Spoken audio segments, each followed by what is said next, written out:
everyone, I'm back again to tell you another Bible story. We're in the book of Exodus and we're learning all about Moses and the people of Israel.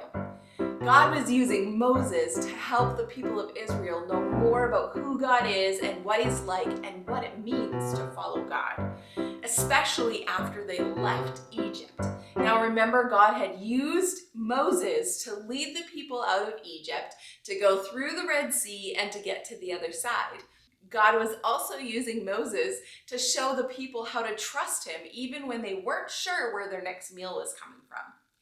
The next thing we're going to learn about is how God spoke to Moses and He gave him some very important special messages that are still important for us who follow God today.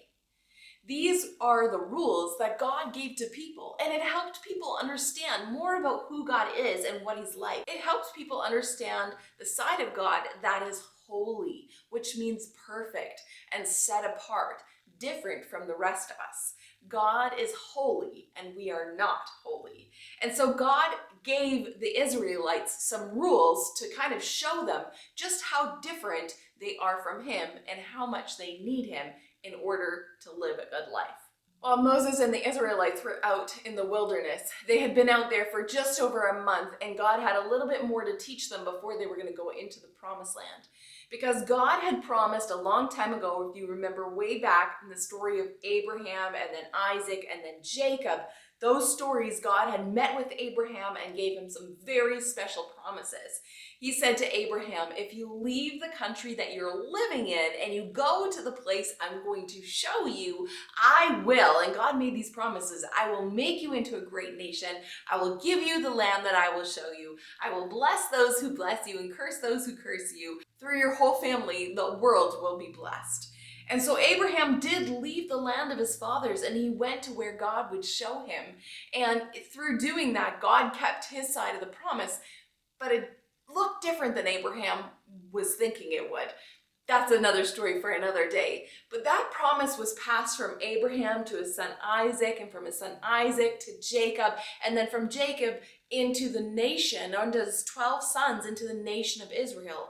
And remember, they were slaves in Egypt and they grew to be a massive nation. They grew so big that there was over 1 million people in the nation of Israel. That's a lot of people. It went from one man and one woman who had one son to like 1 million people. That's pretty incredible. Well, God had brought this promise forward, and it got to the point now where God is going to make a promise with the nation of Israel. He's going to keep the same promise, but He's going to make it with the nation of Israel, not just with one part of the family. Well, God came to the people and said to them, if you will be my people and you will worship me alone, I will be your God. And He kept up those promises of things like, I will bless you, I will protect you, as long as they were keeping up their end of the bargain of keeping God as their one only God, instead of worshiping idols or other things. Well, Israel said, you are our God. And so they decided together that God would be their God and they would be God's people. And in being God's people, they were meant to show the world around them. They were meant to be a light to show the world around them who God is and what they're like by the way they worship God, the way that they treat each other, and the way that they treat the world around them.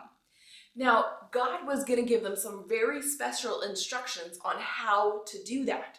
And the first thing that He was going to do was giving them something really famous that we know about. The 10 Commandments. We have a fun song that we like to sing, and you should probably sing it today, called the 10 Commandment Boogie, because it gives us a reminder of what those 10 Commandments are. When God came to give that message to the Israelites, He came in the form of this big cloud over the mountain. And then the cloud came down the sides, and there was rumbling, and there was lightning, and there was thunder. And He came to be in the presence of Israel, but His presence is so mighty and so holy that the people of Israel said, Moses, why don't you go and get this message from God and bring it back to us? Because seeing God in that way was very frightening for them. So that's what He did. Moses went up the mountain and he got the messages from God. The things that Israel said that they promised that they would obey.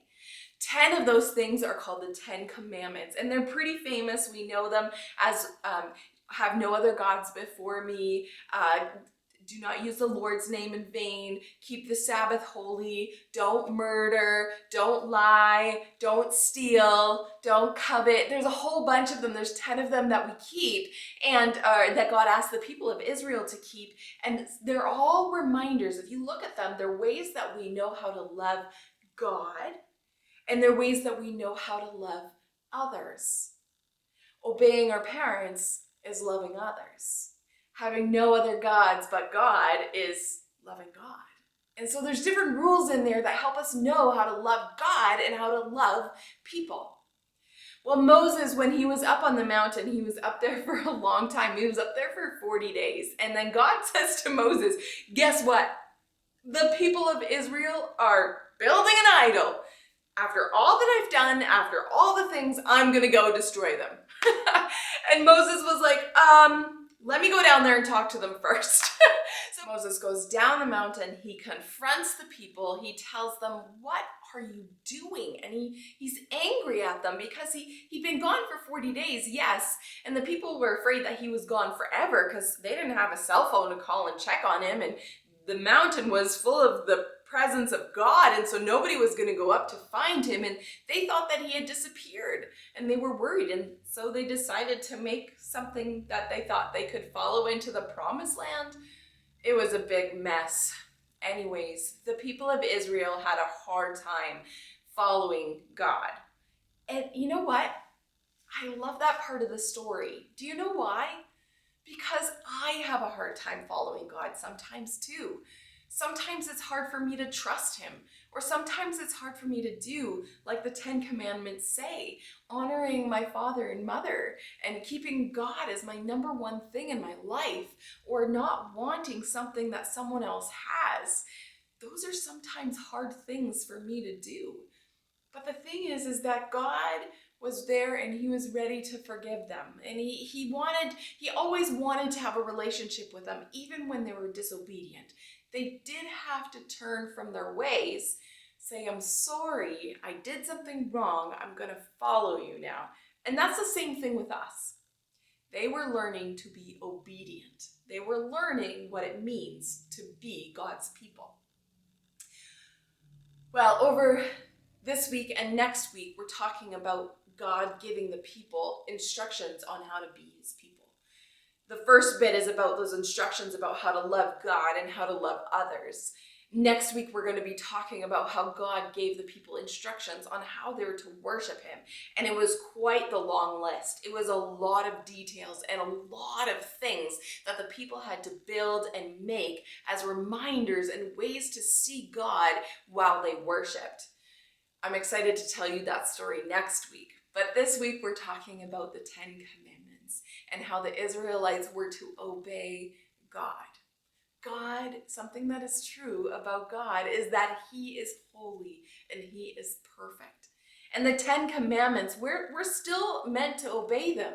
But the difference is now is that we have Jesus who has paid for our sins so that when we do break them, because it happens sometimes, we can go and ask for forgiveness and know that we're forgiven and that our friendship with God is fixed. Such a good thing to know for our hearts.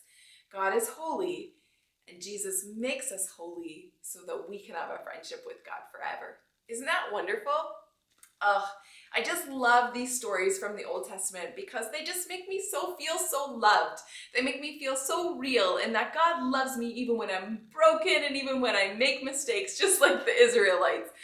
I'm so thankful for these stories. Next week, like I said, we're going to be talking about how God asked the people of Israel to worship him. It's very different in some ways in how we worship God today. I can't wait to tell you that story. Hope you have a great week, everyone. I'll talk to you later. Bye.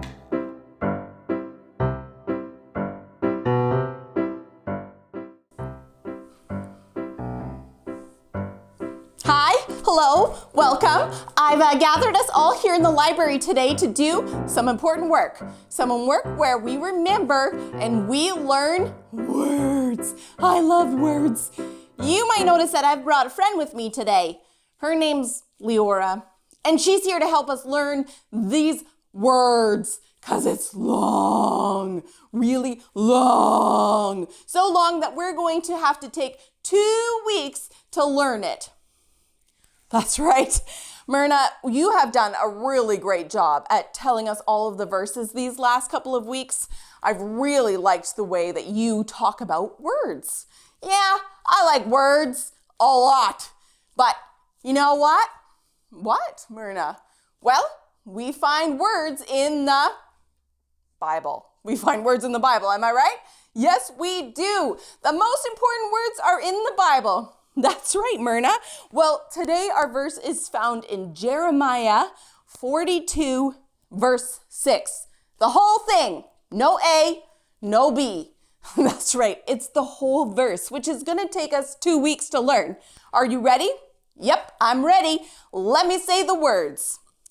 Whether it is favorable or unfavorable, we will obey the Lord our God, to whom we are sending you, so that it will go well with us, for we will obey the Lord our God. Well, Myrna, that verse reminds me of the Bible story today talking about the 10 Commandments. Yep, the people of Israel, they said they would obey God. It's true, they did. Well, let's say the verse again. Well, actually, Myrna, can you tell us a little bit about the words favorable and unfavorable? Oh, yeah, for sure. Favorable means that it goes the way we want it to, that we get what we want, and everybody is having fun, and everything is good. And unfavorable is when things don't go our way or we don't get what we want. So if things go our way or things don't go our way, well, we will obey the Lord. Oh, well, that's great. So let's say that part of the verse again. Okay, here we go. Whether it is favorable or unfavorable, we will obey the Lord, our God, to whom we are sending you, so that it will go well with us, for we will obey the Lord our God. Jeremiah 42, 6. Wow, yes, that is such an important verse for us to remember because like Myrna said, whether we have a really good time or we don't have a good time, or things go our way or things don't go our way, we can obey God. He has asked us to obey him. Yep, that's right. That's what the word says. It is what the word says. All right, one more time, boys and girls. Here we go. Whether it is favorable or unfavorable, we will obey the Lord our God, to whom we are sending you, so that it will go well with us, for we will obey the Lord our God. Jeremiah 42, 6. Well, that's all we have for us today. Myrna and Leora, out.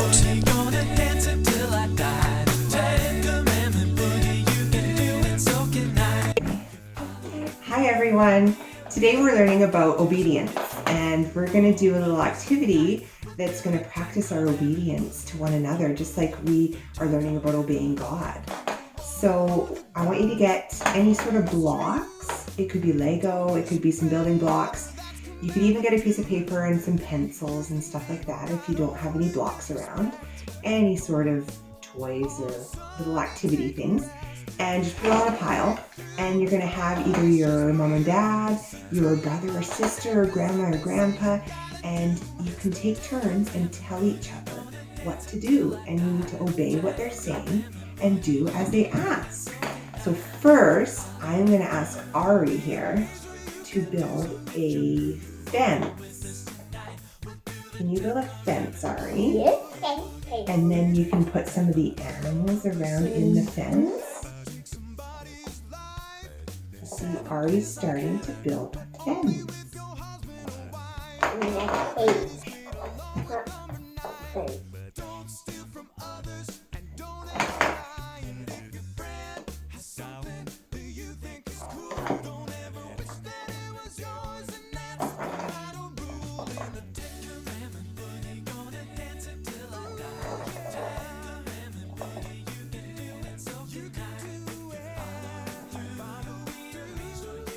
job. Can you put the animals in the fence? In the cage? Can you make a flower? Can you build a flower to go in the garden beside the cage?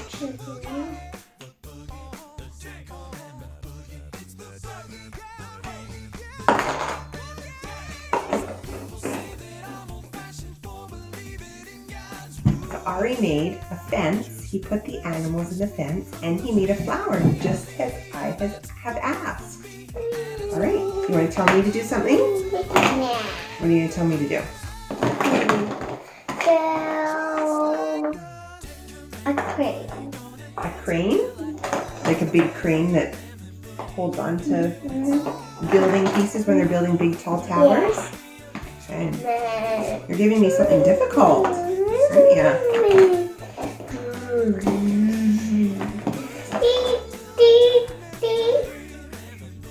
I'll use this. Use those. The blue thing.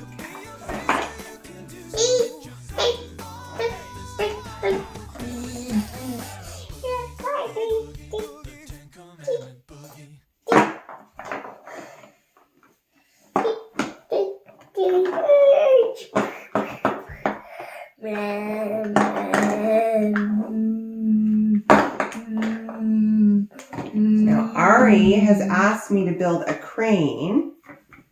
Those big vehicles that have the big long pieces that come out to help build the big tall buildings. Oh, I think I put a wheel wrong. Here's my crane. It's on wheels.